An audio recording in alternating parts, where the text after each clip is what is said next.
Baiklah, di sini saya Rosalia Matilde, mahasiswa Stikes Geraha Edukasi Makassar, S1 Keperawatan semester 4. Di sini saya akan membuat tugas mengenai penyuluhan keperawatan jiwa isolasi sosial. Pengertian. Pengertian isolasi sosial adalah suatu gangguan hubungan interpersonal yang terjadi akibat adanya kepribadian yang tidak fleksibel, menimbulkan perilaku mendatif dan mengganggu fungsi hubungan sosial. Yang kedua, tanda dan gejala. Yang pertama, gejala klinis. Yang pertama, perasaan malu terhadap diri sendiri akibat penyakit dan tindakan terhadap penyakit. Yang kedua, rasa bersalah terhadap diri sendiri. Yang ketiga, percaya diri kurang. Yang keempat, mencederai diri. Berikut gejala subjektif. Yang pertama, klien menceritakan perasaan kesepian atau ditolak oleh orang lain. Yang kedua, klien merasa tidak aman berada dengan orang lain. Yang ketiga, respon verbal kurang dan sangat singkat. Yang keempat, klien merasa tidak berguna.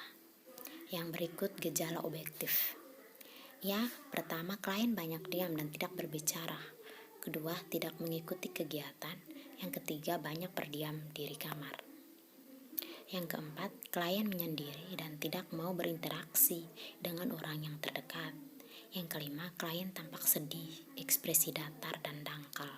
Yang keenam, kontak mata kurang spontan, ekspresi wajah kurang berseri atau kurang. Ada juga di sini faktor predisposisi dan presipitasi. Yang pertama, faktor predisposisi.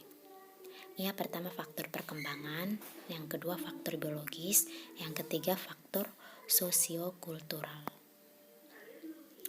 Ya, yang kedua faktor presipitasi.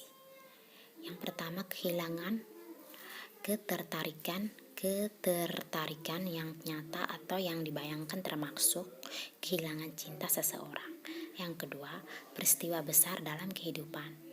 Yang ketiga, peristiwa dan ketetanggaan peran dapat mempengaruhi depresi terutama pada wanita.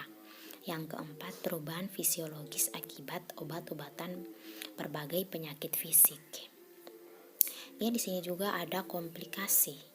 Yang pertama ada halusinasi, yang kedua mencederai diri sendiri, yang ketiga mencederai orang lain dan lingkungan, dan yang keempat defisit perawatan diri atau penurunan aktivitas. Berikut asuhan keperawatan. Ada diagnosa keperawatan. Yang pertama, isolasi sosial. Itu menarik diri berhubungan dengan harga diri rendah. Dan yang kedua, kerusakan komunikasi verbal. BD, ketidakmampuan untuk percaya kepada orang lain, atau panik regresi ke tahap perkembangan sebelumnya, menarik diri. Dan yang ketiga, merasa sindrom kurang perawatan diri. BD, menarik diri regresi.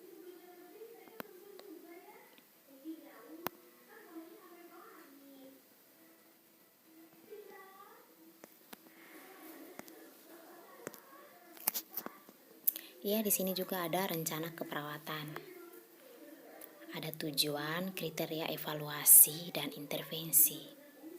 Untuk tujuannya, itu yang pertama, mengidentifikasi penyebab isolasi sosial klien. Kriterianya, evaluasinya, klien dapat mengungkapkan perasaannya. Intervensinya, beri kesempatan untuk mengungkapkan perasaannya. Ya, tujuan B, mengidentifikasi keuntungan berinteraksi dan kerugian dan tidak berinteraksi dengan orang lain. Kriteria evaluasi, klien dapat mengungkapkan penyebab isolasi sosial, menarik diri. Untuk intervensi, bantu klien dapat mengungkapkan penyebab isolasi sosial. Ya, tujuan yang ketiga, melatih klien berkenalan dengan satu orang. Untuk intervensi, diharapkan klien mampu menyebutkan keuntungan berhubungan sosial dan kerugian menarik diri. Yang pertama, banyak teman. Yang kedua, tidak kesepian. Yang ketiga, bisa berdiskusi. Dan yang terakhir, saling menolong. Untuk intervensinya, klien mampu menyebutkan keuntungan berhubungan sosial dan kerugian menari diri. Tanyakan pada klien tentang atau manfaat hubungan sosial.